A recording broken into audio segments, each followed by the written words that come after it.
But I think that not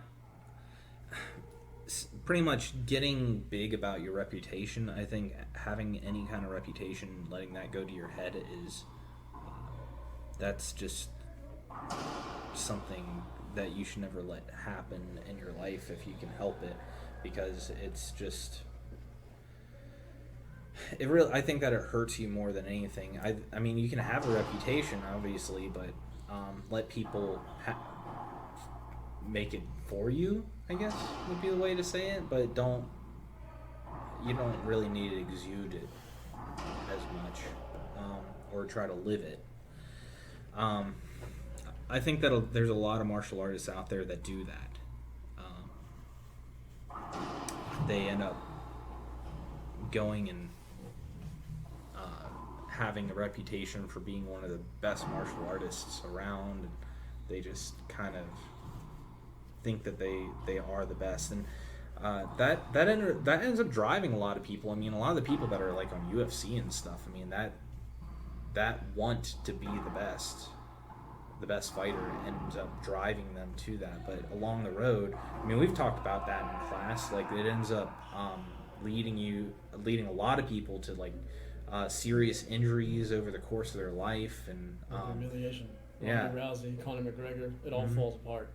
Whereas the consistent, trained, focused Nate Diaz doesn't lose. He beats those people, right? Yeah. And he just got off the couch to do it because it's in his mind that he can do it. Whereas the other ones are getting tattoos, they're wearing gear that's all flashy. Probably the best moral to this story is Mike Tyson pre-face tattoo and Mike Tyson post-face tattoo, right?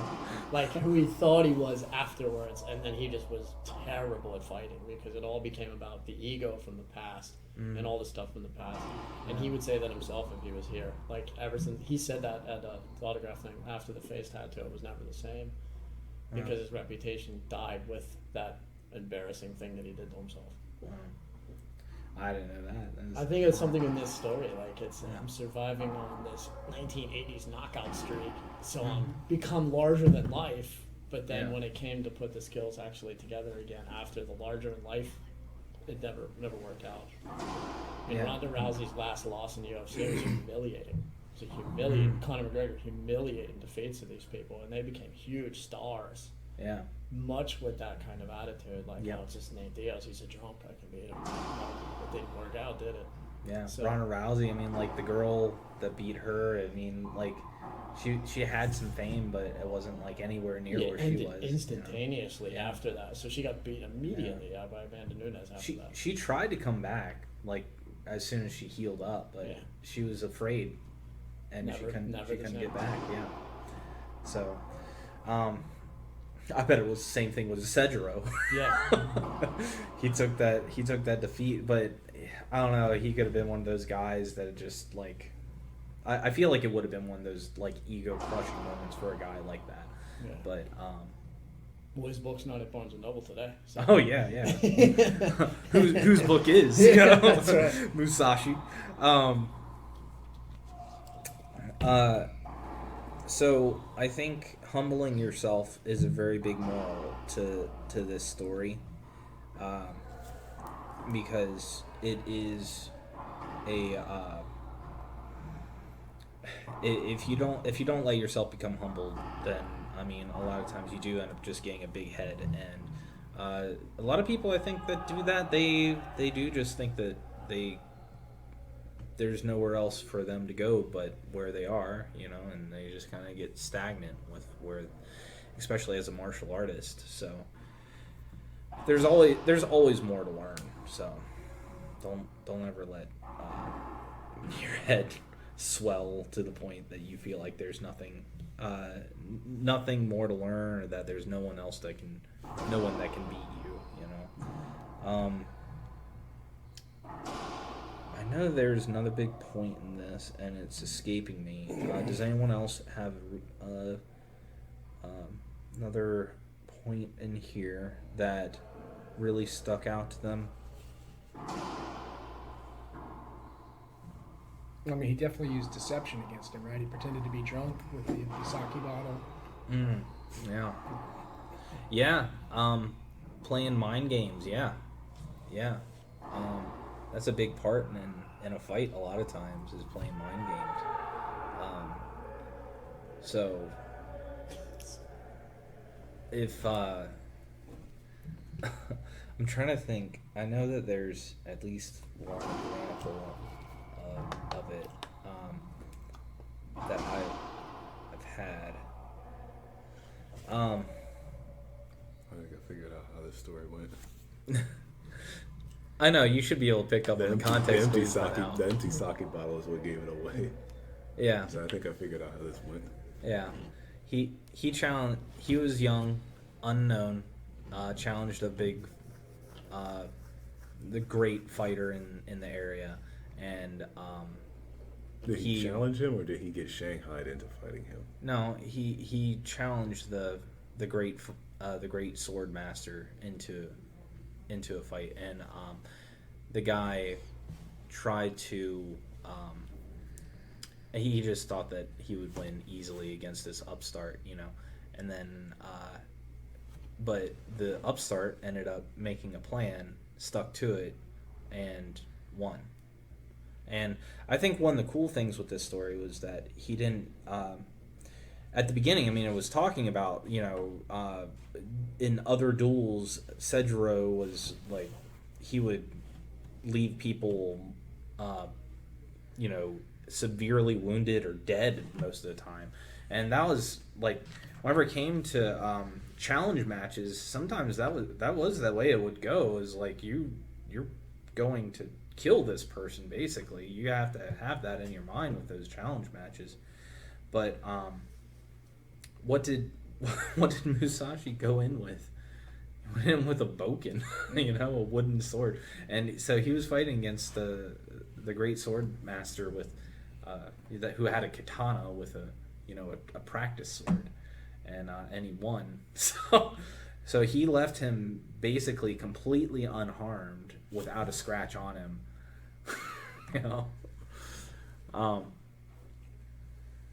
But that was basically what the story was. So, but I think challenge matches was a big thing that I wanted to kind of bring up with that. So, challenge matches I always thought was kind of a fun thing, as far as martial arts goes, like back in the day. But it was a very brutal thing, because even if you were being nice about it, you stop at this point, right? If it was at that point, you won. Like, if you came in and you beat this person, I mean, you just destroyed their reputation, and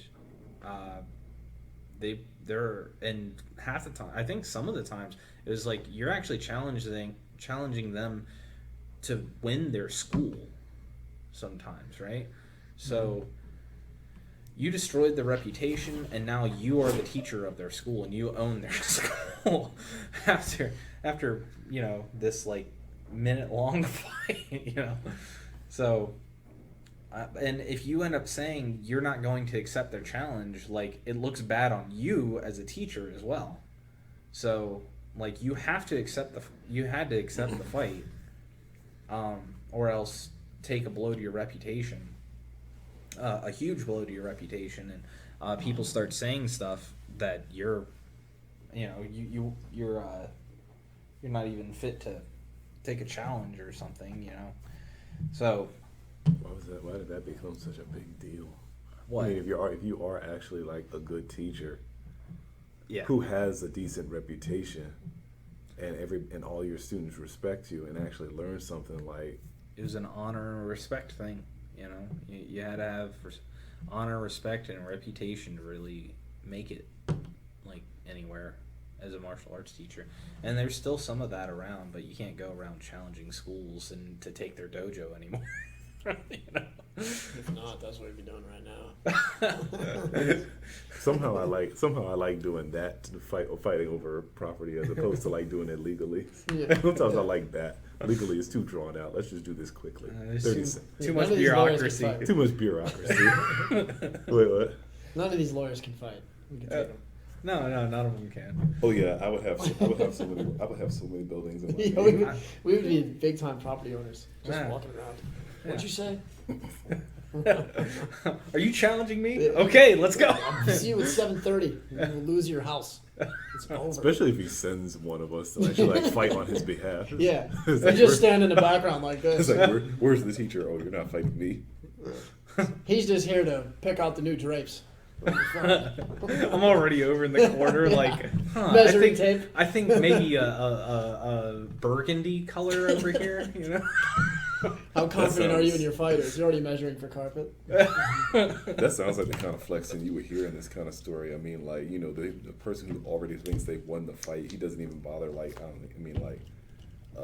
bringing, like, his best weapon or something. Yeah. What's the time period of the story, would you say? I can't remember when Musashi was around. This That sounds- was at least like, I think it was like 15 or 1600s. Yeah, this sounds Yeah. archaic. I think. Middle Ages. It's 15. I think it was 15 or 16. It could be 1700s, but because it would have been during the big era of samurai. 15, right? 15, 16. Yeah, I think so. That's what they So, we have to look at What Tom Cruise's parallels movie. do they do? huh? What parallels today do they do to that?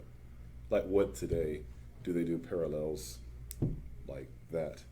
I mean, you said people don't like just up and like just go and challenge people. At least not in these kind of fights. But I mean, don't they? I mean, this sounds like something that.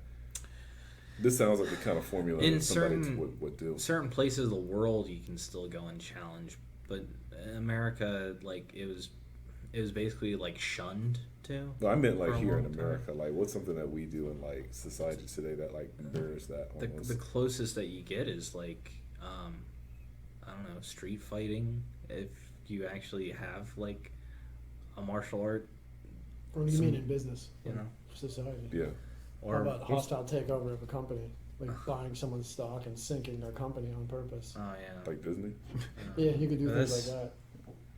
yeah, but I don't like the bureaucracy again. Yeah, I don't like the bureaucracy. I feel like if street fights actually, like if there was like street fights, no guns, no Yeah. weapons, period. Well, there would be no rich people in America if there was street fighting available.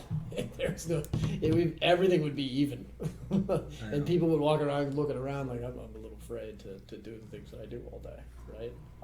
I guess so. It was I don't an know. interesting society. That would be interesting. Like if all firearms and blades like disappear, anything like over like 6 inches like just vanished. Yeah. If any That of would that, be if all that interesting. stuff was gone, then I think that would be even worse, honestly, because all the criminals would be, you know, making their own blades and projectile weapons to. But they I would know, be but no- shooting like but- 60 but people no in a couple firearms. minutes. You know what I mean? The what now?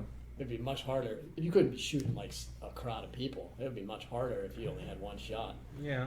You know, like the Tong Wars in San Francisco back in the day, they had blades. Tong Wars? You can only kill someone right in front of you. They make an explosive. The if they early want, I Chinese guess. gangs I don't that know. were evolved out of the railroad crews. They were the Chinese Tong Wars. They went to war with the Irishmen and the City Council of San Francisco back in the 1850s, 60s. Whenever they brought so after the Civil War, the slaves are freed. Everybody is employable for a wage. So what the rich people did was brought a bunch of Chinese people in to replace wage earners, and the Chinese were the new slaves. And out of that slavery came the Tongs, and they became the gang members who enforced Chinese policy and took care of their own people. Oh, that's what you meant. I thought you said Tong. I thought you meant.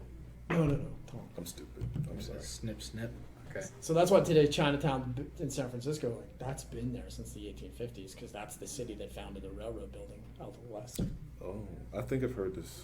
I think I've heard something like that before, but I didn't know they were. It was because of a conflict. Yeah, Like that's a- where like a that's where it war all or came from. something. So all the wealthy railroad owners didn't want to pay blacks and whites now that everybody was equal and available for a wage. So they instead imported Chinese immigrants.